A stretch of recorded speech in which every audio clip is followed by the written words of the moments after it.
Mais bonjour à tous, aujourd'hui vidéo triple avis, on a vu Sound of Metal, Ghostbusters Afterlife et Warm Bodies, les deux là en 4K, celui-ci en Blu-ray, sur recommandation de la sister pour celui-ci. Un custom amarré, oui, j'en ai parlé je crois dans la vidéo, avec le Blu-ray et le 4K que j'ai mis dans la même boîte, mais c'est pas la jaquette du 4K, c'est la jaquette du Blu-ray. Mais bon, on s'en fout. Bref, voilà, je vous ai filmé les avis comme d'habitude juste après le visionnage de chaque film. Je vous envoie ça tout de suite. Alors, je viens juste de terminer Sound of Metal. Je m'attendais à un truc un peu de dingos vu la description qu'on m'en avait faite et vraiment me retrouver sur le cul. Bon, bah, vous avez compris que pas du tout. Je sais pas, je suis sur une impression de déception comparé au potentiel du film, surtout au début. C'est l'histoire d'un batteur de métal qui perd l'ouïe. Et donc forcément, quand tu deviens sourd et que tu fais de la musique, ça devient compliqué. Donc pour moi, il y avait un potentiel à montrer comment le mec va s'en sortir et va travailler le fait qu'il perd l'ouïe pour rester, on va dire, vivant, parce que j'ai la chance d'avoir tous mes 5 sens et tous mes membres, donc je n'ai pas de handicap physique. Et j'ai donc cette chance de ne pas connaître la merde que ça puisse être, mais c'est vrai qu'on s'est tous posé la question, quel est le sens que tu perdrais, à choisir si tu veux perdre un des 5 sens, lequel tu perdrais. Des fois on dit le toucher, des fois on dit je sais pas quoi, l'odorat, beaucoup, certains. Alors voilà, c'est très compliqué, puis quand on s'y met à y penser un petit peu, on se dit putain c'est chaud, t'imagines j'arrive plus à sentir, t'imagines j'arrive plus à entendre, t'imagines j'arrive plus à voir, etc. etc. Donc c'est vrai que je m'attendais à un travail là-dessus pour voir, voilà, un mec qui vraiment sa vie c'était la musique et il perd l'ouïe, tu vois. Donc c'est le pire, c'est comme le mec qui est photographe et qui perd la vue, tu vois. Enfin bref, des trucs comme ça, c'est dingue, c'est le pire du pire. Déjà que c'est horrible de perdre, même si t'es pas, c'est pas une spécialité. Comme lui, ben, la musique c'est l'ouïe évidemment, même si c'est pas enfin vous avez compris ce que je veux dire. J'arrive pas à m'exprimer, je suis tout ému. Non, je déconne. C'est déjà chaud. Donc si en plus c'est un truc qui vraiment est important dans ta vie, moi par exemple, quand je donne des cartes, j'ai besoin de mes mains. Si je perds mes mains, ben, je peux plus travailler. Enfin, tu vois ce que je veux dire. C'est chaud. Bref. Et donc je pensais que ce film allait traiter de ça et comment quelqu'un peut surmonter malgré le fait qu'il puisse péter un câble. Donc en plus un métalleux, tu te doutes bien que c'est pas le mec, le mec d'église tout calme, tout plein de foi et tutti quanti. Non, c'est le mec qui pète un câble. En plus, cliché, hein, le mec métalleux, forcément, c'est un ancien addict de drogue et tout. Donc Et donc, si tu veux, quand je partais dans cette idée du film, en plus quand j'ai vu le début, je me suis dit putain, il y a un potentiel de fou de voir comment ils vont travailler sur comment le mec s'en sort ou pas. Hein, parce qu'il peut ne pas s'en sortir. Et franchement, j'ai été déçu. Plus le film avançait, alors à partir de la moitié du film, hein, plus le film avançait, plus je me dis, non là, ça part pas dans la bonne direction. C'est pas ce que je voulais voir. Alors après, c'est clair que c'est pas moi qui choisis ce que va faire le réalisateur. Mais ce que je veux dire, c'est qu'il c'est gaspillé, c'est gâché un vrai gros potentiel. L'acting est bon, l'acting est plutôt bon. Mais bon, ça, à la limite, c'est pas qu'on s'en fout, mais un peu. Dans ce genre de film, c'est tellement l'histoire qui est importantissime que je trouve que c'est gâché, parce qu'après, je vais pas en dire plus pour pas trop spoiler, mais la route qu'ils ont pris du film à partir de à peu près la moitié, le film fait 2 heures, pardon, à partir de 1h15, 1h20, la route que le film prend, bah, j'aime pas du tout, donc pour moi, ça va être une déception. Je sais pas encore combien je vais le noter, parce que du coup c'est le genre de film où tu prends pas du plaisir pendant le film, ça va être l'ensemble du film avec sa conclusion qui fait que. C'est le genre d'histoire où c'est la fin qui va faire que, surtout vu la tournure qu'ils ont pris. Donc non, j'ai pas du tout aimé la fin du film. Le début était sympathique, mais c'est pas intéressant si la suite ne va pas avec. Donc c'est une grosse déception pour moi. Du coup, combien je vais mettre? Je vais mettre 2, parce que je mets un petit point pour l'idée qui est bonne et pour la première partie du film. Voilà, ça va être ma seule explication de pourquoi je mets pas 1.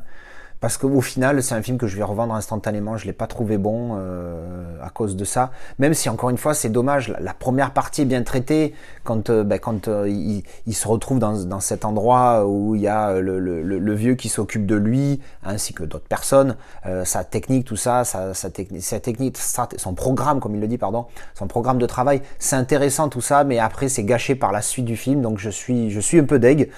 Et puis voilà, c'est pas un film que je reverrai, ça c'est certain. Alors on va parler qualité rapide, c'est un Blu-ray, pas top, très granuleux, filmé en 35 mm. Et là où je suis déçu, c'est que j'ai été checké à IMDb, le film il a été masterisé en 4K. Et je m'attendais pas du tout à ça. Alors pour une pellicule sur un Blu-ray, forcément on voit le grain, mais d'habitude on le voit moins que ça, et un 4K amplifie le grain, et on est censé le voir plus sur le 4K habituellement dans ce genre de film. Là pour le coup il est assez présent. On s'y fait pour le coup, parce qu'au début tu le remarques. Après quand tu regardes le film, tu fais plus trop attention, mais tu le vois, mais il y est, tu vois, tu le ressens. Tu le ressens, et ben, moi j'aime pas du tout. Surtout au début du film, à un moment donné, il y a une scène, il devait être complètement noir, c'était gris, enfin bon bref, c'était pas top. Je vais mettre 2 sur 5 pour le Blu-ray parce qu'il était pas terrible non plus. Voilà, ben ça c'était mon petit avis et ma déception donc pour Sound of Metal. Alors je viens juste de terminer Warm Bodies. Je l'avais déjà vu une fois, mais je me rappelais de l'idée générale, mais plus grosso modo du film. Et la Casa Girl voulait le revoir aussi. Donc je me suis dit, c'est une bonne occasion, surtout que j'étais tombé sur le disque 4K. C'est pour ça que c'est un boîtier custom. J'en ai parlé vite fait la dernière fois. Donc j'ai mis la jaquette du Blu-ray, vous voyez qu'il n'y a pas écrit 4K dessus. Et j'avais acheté le disque tout seul, et du coup j'avais acheté le Blu-ray séparément, quoi. Enfin bref. Le film, pour ceux qui ne connaissent pas du tout, c'est un film de zombies, hein, post-apocalyptique. Tout le monde a été infecté, zombies. Sauf que le film démarre où on voit ce zombie-là qui parle dans sa tête. Et en fait, il n'est pas un zombie, en fait. Il est en train de changer, mais il est tout seul. Et il se retrouve à un moment donné, il sauve la vie de cette fille, et pendant plusieurs jours, ils passent du temps ensemble, tout ça. Et en grosso modo, on voit qu'il tombe amoureux, tout ça. Mais bon, et c'est surtout l'histoire de comment le zombie est en train de changer. Donc ça, c'est sympa, c'est un film sympathique. C'est moins bien que dans mes souvenirs, même si dans mes souvenirs, il n'était pas dingue. Voilà, c'est sympa, mais sans plus. Je vais mettre 5. C'est un peu violent, mais le truc, c'est que le film, ça va, quoi, mais c'est pas du tout c'est pas top, quoi. C'est bien, voilà, c'est divertissant une fois. Tu le vois, une fois, donc un C vers 5, on va dire, mais c'est 5. Après, la qualité, donc c'est un 4K comme vous pouvez le voir, et Dolby Vision. Ma grande surprise, je ne m'attendais pas du tout à ce qu'il soit en Dolby Vision celui-là, mais il est par contre filmé en 35 mm et masterisé en 2K. Donc au final, tu te dis, j'espère que le Dolby Vision a fait du bon boulot. Alors premier truc, il est très granuleux. Mais alors, costaud celui-là. Celui-là même, tu t'y habitues, si, mais de temps en temps, tu as un petit rappel à l'ordre, où tu as une image où tu vois que ça, le grain, et puis le grain il zouk pas, mais il est en zoukance, quoi. Il est pas loin. Bref, donc il n'est pas exceptionnel, donc il ne m'a pas énormément marqué. Mais comme d'habitude, je vais faire le comparo avec le Blu-ray et voir si ça vaut le coup pour upgrade. Bon, et bien pour le comparo, ça va être vite vu. Le disque Blu-ray que j'ai, je ne sais plus où c'est que je l'avais acheté, mais c'est un région A, il ne passe pas dans ma PlayStation. Et pour le moment, je n'ai pas de lecteur compatible région A, même si je pense que je vais le faire. Je vais acheter un lecteur sur Amazon.com, et comme ça, au moins, j'en aurai un et j'aurai plus ce genre de problème. Il y en a à 60-70 euros.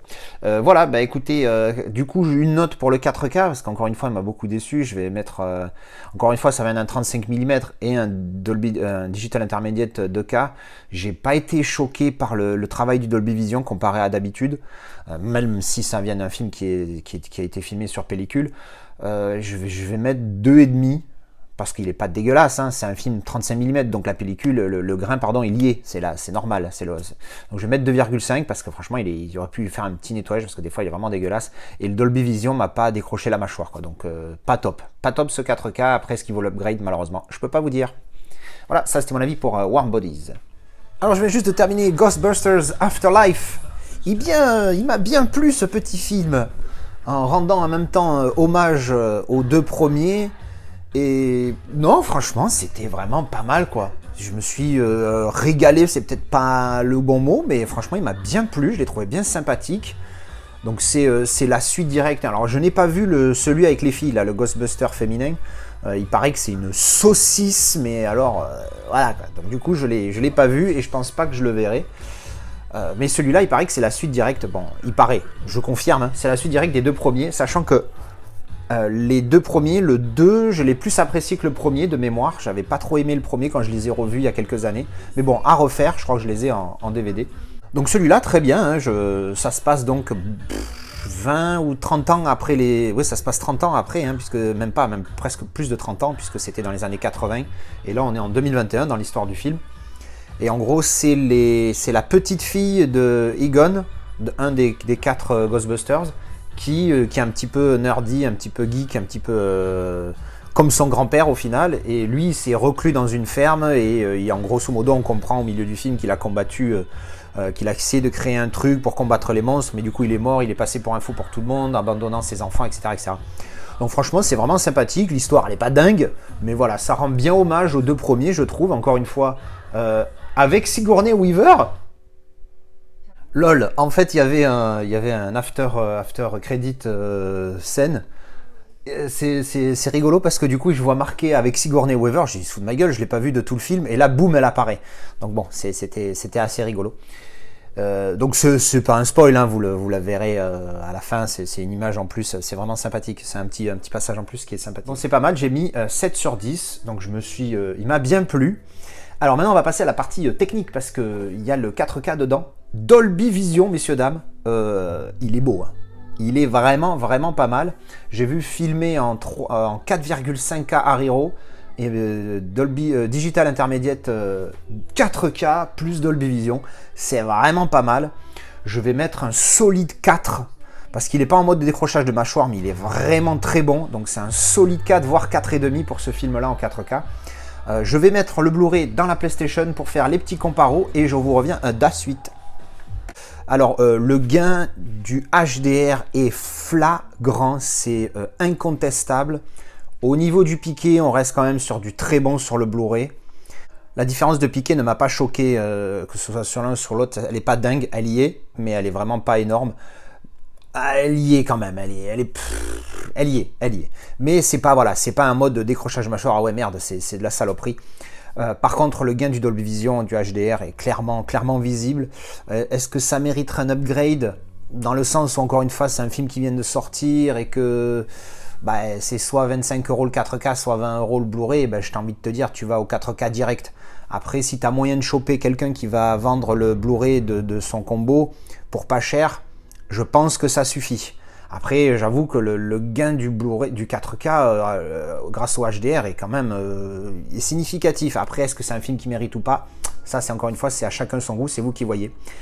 Cela dit, donc le Blu-ray, il est bon, mais la différence avec le 4K au niveau de la colorimétrie grâce au HDR est quand même assez énorme. Donc le Blu-ray, je pense que je vais mettre 3,5 sur 5, même s'il est très bon. Le 4K, je vais mettre 4, 4,5, je reste sur ma note parce qu'il est vraiment très bon. Donc globalement, une bonne satisfaction pour ce film. Je vous le recommande si vous ne l'avez pas vu, il est vraiment cool et le 4K est top. Voilà, ça c'était mon avis pour Ghostbusters Afterlife. Et bien voilà, c'était mes avis sur ces 3 films. Dites-moi ce que vous en avez pensé. Très grosse déception, je m'attendais vraiment à du lourd sur celui-ci. Bon, j'ai un petit peu déçu, un petit peu beaucoup même. Et puis ceux-là, sympathique, hein, surtout celui-ci.